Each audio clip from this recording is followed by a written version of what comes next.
In 1959 Chicago.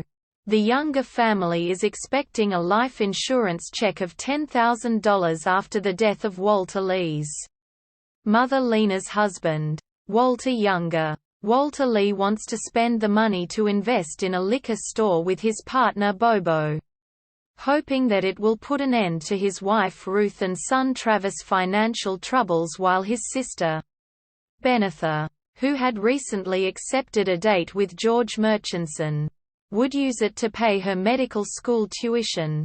Lena, who had just quit her job, would rather spend it on a house she and her deceased husband Walter Lee Sr. Big Walter dreamed of.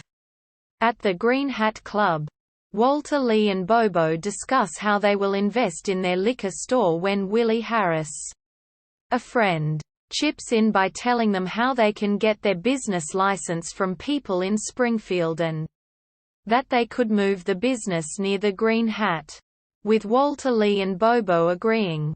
The next day, Benetha and Lena discover that Ruth has been pregnant for 2 months, with Ruth fearing for their financial issues as the new child would add to them. Benetha invites Joseph over, who gives her some Nigerian music and a wrapper and an invite to dinner on Monday. Thinking that he has feelings for her, Benetha scorns him. Later on, the check arrives. To Benetha, Lena, Ruth, and Travis' joy, only for that joy to end when Walter Lee tells Lena about his future liquor business. Much to Lena's dismay, who informs him of Ruth being pregnant and planning to get an abortion. Although Lena is against abortion, Walter Lee voices no objection to it. Later that night, Benetha dresses Nigerian for a date with George Murchison. George calls her out for being eccentric and boasts about how her heritage means nothing. When Walter Lee comes in, noticing George and rants about how he has it made. Just then, Lena comes in, telling them that she spent the money on a house in Clybourne Park. To everyone's joy except for Walter. The next day, Lena receives a call from Mrs. Arnold, the wife of Walter Lee's employer, about him missing work, prompting Lena to find him. Lena finds Walter Lee at the Green Hat, and he reluctantly returns.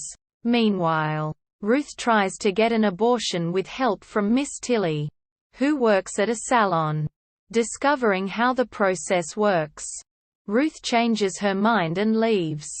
At a cafe, Lena reveals to Walter Lee that she spent $3,500 for the house, leaving Walter Lee with $6,500.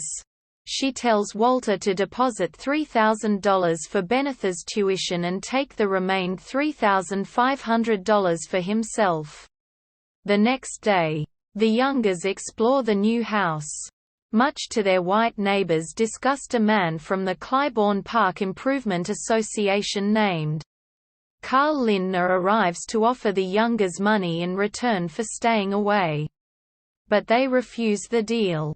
Just then, Bobo arrives and has a private talk with Walter Lee, revealing that he gave all of the money to Willie and that Willie never showed up at the train station. Walter comes back in, revealing that all the money is gone. To everyone's shock, later, Joseph arrives and consoles Benetha, which she and the rest of the Youngers are back at the apartment. As Ruth tries to persuade a now hopeless Lena that they can still afford the house, Walter arrives, explaining how life is divided between the takers and the toucan, which is why he made a call to Carl so he can receive more money from him for the house. When Lindner arrives to sign the papers, Walter Lee has a change of heart and calls off the deal, telling him that they will move into the house.